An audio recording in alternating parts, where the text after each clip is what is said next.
সবাই এসে গেছো? এবার তাহলে চুপ করে বসো, আমি আমার ঝুলি থেকে গল্প বার করি। শোনো, এক গাঁয়ে ছিল এক গরিব বামুন। বউ আর বুড়িমাকে নিয়ে খুবই কষ্টে শিষ্টে তার দিন চলত। বৌমা, বলি উনুনে তো হাঁড়ি চাপিয়ে দিলে, ঘরে তো দানাটুকুও নেই। ছেলেও তো সেই কোন সকালে বেরিয়েছে, এখন ফিরলো না। আর একটু দেখি, না তো পুকুর ধার থেকে কিছু শাক পাতা এনে সেদ্ধ করে নেব। ওই ওই আপনার ছেলে এসেছে। বাছা, সারাদিন ঘুরে কিছু পেলি? না মা, সবার ঘরেই এক অবস্থা। একটু যা চাল ডাল পেয়েছি তাতে তিনজনের আধপেটা খেয়ে 4 দিনও চলবে না। তাই আমি ঠিক করেছি কদিন শহর থেকে ঘুরে আসব। দেখি ওখানে যদি কিছু রোজগার পাতি। আমরা কি তাহলে এখানে একা থাকবো? কটা দিনের তো ব্যাপার, আমি যত তাড়াতাড়ি পারবো চলে আসব। গায়ে তো চেনা জানা মানুষরা রইলই, কোনো বিপদ আপদ হলে ওদের কাছেই যেও। এই কটা দিন কোনো রকমে চালিয়ে নাও। আমি বরং আজই বেরিয়ে পড়ি। সেই ভালো বাছা, তুই কটা দিন শহর থেকে ঘুরে আয়। তিনজনে এইভাবে অনাহারে থাকার চেয়ে একটা কিছু চেষ্টা করা ভালো। আমরা এই কটা দিন ঠিক কষ্টে শিষ্টে চালিয়ে নেব।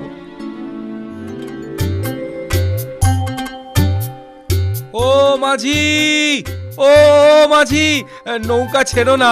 পোটলা পুটলি নিয়ে কোথায় চললে গো ঠাকুর মশাই? শহরে যাচ্ছি গো, শহরে।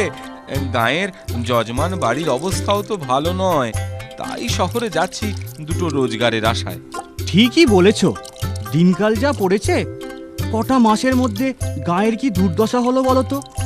আমি তোমায় বলে দিলাম ঠাকুর মশাই, আমাদের গায়ের ওপর নিশ্চয়ই কোনো শয়তানের দৃষ্টি পড়েছে।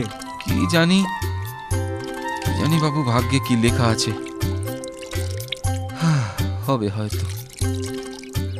ছেলেটা তো কদিনের জন্য শহরে গেল, তা আমি বলি কি বৌমা, তুমিও না হয় কটা দিন বাপের বাড়িতে ঘুরে এসো। আপনি এখানে একা থাকবেন? দুজনে না খেয়ে কষ্ট করার থেকে এই ভালো। ঠিক আছে মা, আমি তাহলে বেলা থাকতেই বেরিয়ে পড়ি। বামনি গেল বাপের বাড়ি আর বামুন গেল শহরে। এইভাবে কেটে গেল অনেক দিন। এরপরে শহরে রোজগার শেষে বামুন ঘরের পথ ধরে।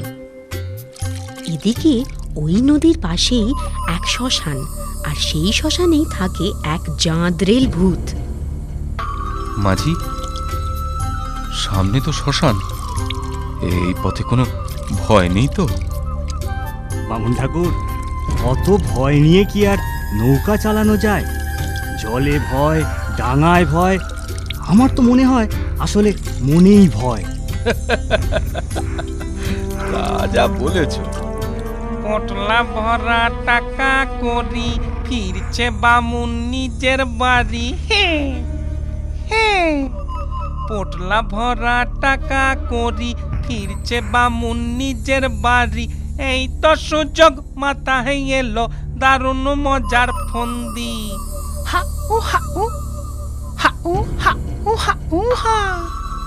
থাকবো না আর এই শ্মশানে বাস ঝাড়েতে বন্দি।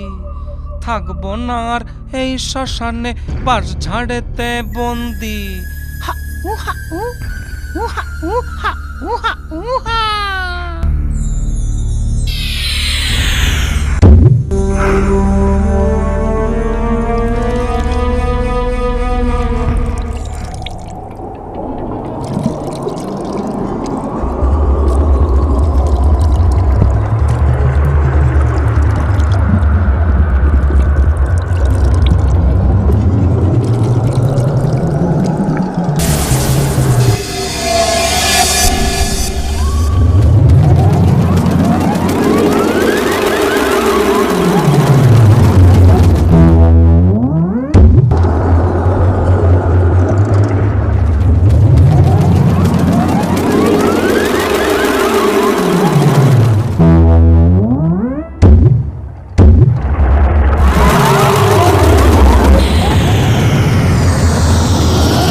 জিনিস নিয়ে মানুষের মতো হাঁটা যায় না। এদিকটা বেশ নিরিবিলি দেখছি। চট করে নিজের মূর্তি ধরি, তাহলে তাড়াতাড়ি ঘরে পৌঁছতে পারবো।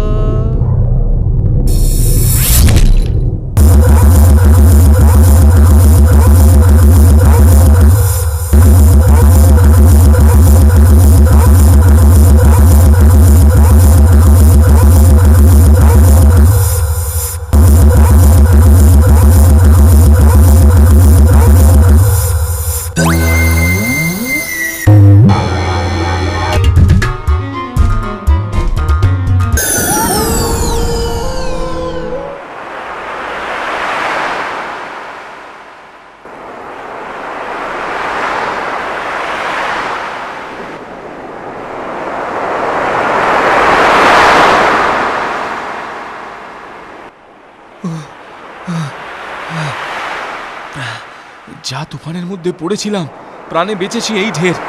জিনিসপত্রগুলো সব নৌকাতে ছিল। যাই যাই মাঝির কাছ থেকে জিনিসগুলো ফেরত নিয়ে বাড়ির দিকেই যাই এবার। মাঝি ভাই, ও মাঝি ভাই! কি ব্যাপার, হঠাৎ ফিরে এলে যে? আরে আরে আমি নৌকা থেকে ঝড়ের দাপটে পড়ে গেলাম। যা হোক, এখন জিনিসপত্রগুলো দাও দেখি বাপু, বাড়ি যাই। তোমার কি মাথা খারাপ হয়েছে? কখন আবার তুমি নৌকা থেকে পড়ে গেলে? দিব্যি তো নৌকায় বসে এলে, আমার পাওনা করি দিয়ে নিজের পোটলা নিয়ে চলে গেলে। হ্যাঁ, তোমার তো এমন স্বভাব ছিল না। এত মিথ্যে কথা ধম্মে সইবে না মাঝি। মিছে কথা আমি বলছি না, তুমি বলছো। পোটলা পুটলি নিয়ে গেলে, এখন আবার ফিরে এসে বলছো জলে পড়ে গেছিলে, ফেরত চাইছো জিনিসপত্র। বলি তোমার কাণ্ডজ্ঞানখানা কি হে? বিশ্বাস না হয় একবার আমার গায়ে হাত দিয়ে দেখো না, জামা কাপড় এখনো কি রকম ভেজা। তাজ্জব কাণ্ড, তোমার কাপড় চোপড় তো ভেজাই দেখছি। তা বাড়ি যাবার পথে পা হড়কে পুকুরে পড়ে গিয়েছিলে নাকি? মোলো যা, এই মাঝির পোতো দেখি কিছুতেই বিশ্বাস করে না। ভালো হবে না বলছি মাঝি, ভালো হবে না মাঝির পো, ব্রাহ্মণের সাপ লাগবে। তোমার সাপ সাপান্ত রাখো দেখিনি। যাও যাও, এবেলা বাড়ি যাও। হ্যাঁ হ্যাঁ, তাই যাচ্ছি। তবে জিনিস ফেরত নিতে কিন্তু আমি আবার আসবো, এই বলে দিলাম।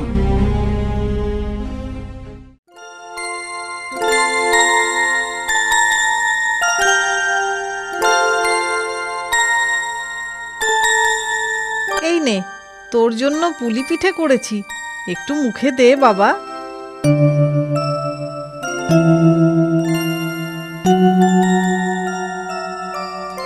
ভালো কথা, বৌমার যাতে অসুবিধে না হয় তার জন্য ওকে বাপের বাড়ি পাঠিয়েছি। তুই এসেছিস, এবার বৌমাকে আসার জন্য খবর পাঠাবো। এই সময় বাইরে বামুনের গলা শোনা যায়। মা, তোমরা কোথায় সব? গেলে কোথায়? কি কি- কি ব্যাপারটা কি?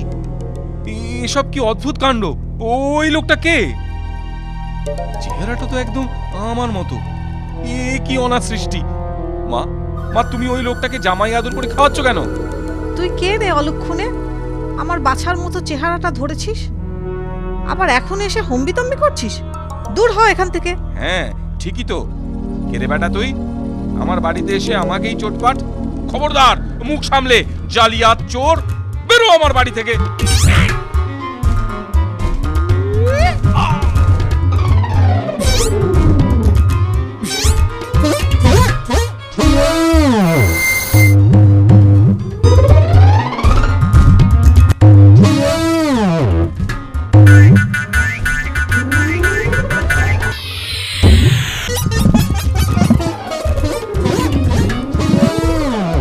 নিজের মা আমাকে চিনতে পারছে না।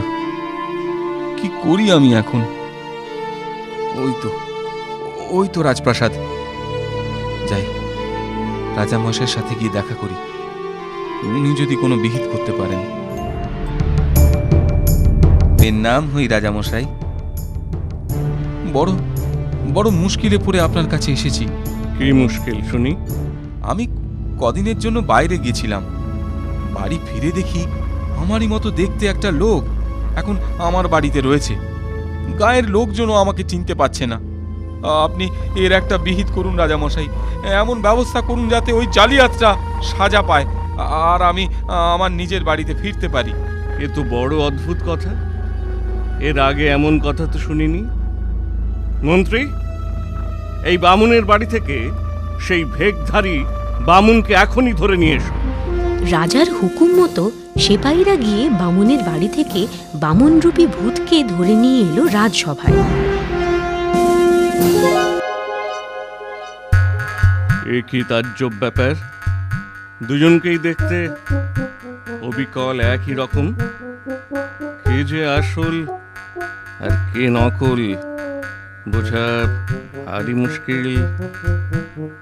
আপনি একটা বিহিত করুন রাজামশাই, ওই জালিয়াতটা আমার বাড়ি বসে আছে আর আমি রাস্তায় রাস্তায় ঘুরছি। আমার মাও আমাকে চিনতে পারছে না। ওর কথা একদম বিশ্বাস করবেন না হুজুর, আমি সুখে রয়েছি তাই ব্যাটা সহ্য হচ্ছে না, উল্টে আপনার কাছে নালিশ জানাতে এসেছে। তোমাদের মধ্যে কে আসল লোক এই বেলা সত্যি কথা বলো। পরে যখন আমি জানতে পারবো তখন রাজাকে মিথ্যে কথা বলার জন্য তোমরা কঠিন শাস্তি পাবে। আমি সত্যি কথাই বলছি হুজুর, কোনোদিন অধম্য করিনি, মিছে কথা কেন বলবো? আমি একদম সত্যি কথা বলছি হুজুর, আমার বাড়িতে এসে ও উল্টে অশান্তি পাকাচ্ছে। বিশ্বাস না হয় আপনি আমার মাকে কিংবা নৌকার মাঝিকে জিজ্ঞেস করে দেখুন। রাজামশাই, ওর কথায় আপনি একদম বিশ্বাস করবেন না। আমার মা কিংবা মাঝি ভাই আমাকে চিনতেই পারছে না, কারণ দুজনের চেহারাটাই যে একরকম। আর ওই জালিয়াতটা আমি শহর থেকে ফেরার আগেই আমার বাড়িতে ঢুকে বসে আছে, তাই বাড়ির লোকেরা চিনতে পারছে না। কিন্তু কিন্তু আপনি আমার কথা বিশ্বাস করুন হুজুর, আমি আসল লোক। বড়ই জটিল ধাঁধা, মীমাংসায় পৌঁছানো সহজ কথা নয়। অনেক চিন্তা ভাবনা করে তবে এ সমস্যার বিহিত করতে হবে। আচ্ছা বামুন ঠাকুরুন, তোমার ছেলে কি খেতে ভালোবাসে বলো তো? কে? আমার নগেন? নগেন মিঠাই খেতে খুব ভালোবাসে। বেশ, তাহলে এক কাজ করা যাক, বড় বড় দুহাড়ি মিঠাই দুজনকে দেওয়া যাক। যে বেশি খেতে পারবে সেই হচ্ছে আসল বামুন।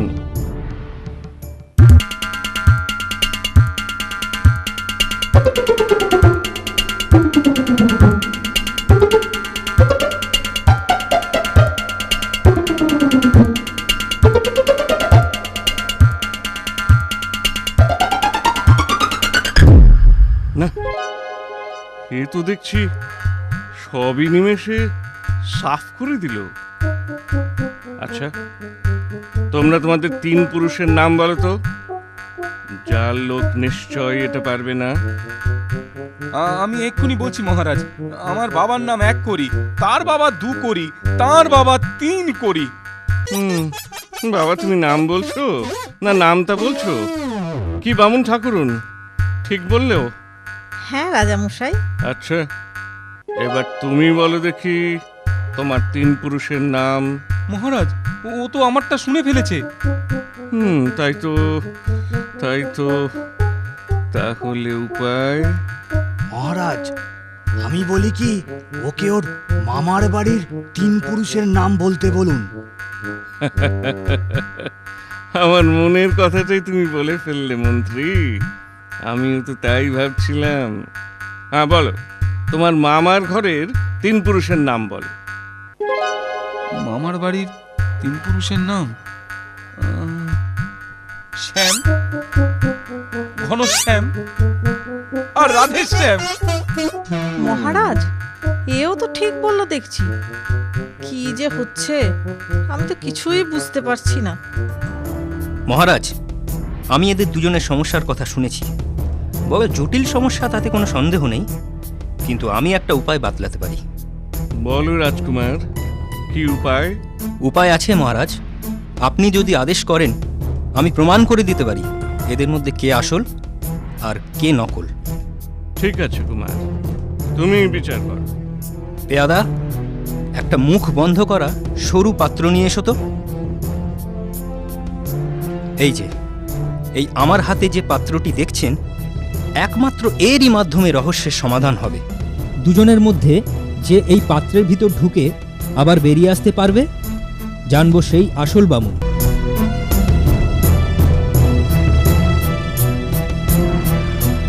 বাবা, বাবা তুমি বিশ্বাস করো, আমি সত্যি কথাই বলছি, আমার কোনো অপরাধ নেই। এইটুকু ছোট পাত্রের মধ্যে আমি ঢুকবো কি করে? এ যে অসম্ভব। অসম্ভব বললে তো চলবে না, প্রমাণ তো দিতেই হবে। আমি পারবো, আমি অনায়াসে ওই পাত্রের মধ্যে ঢুকে আবার বেরিয়ে আসতে পারবো। এক্ষুনি দেখাচ্ছি।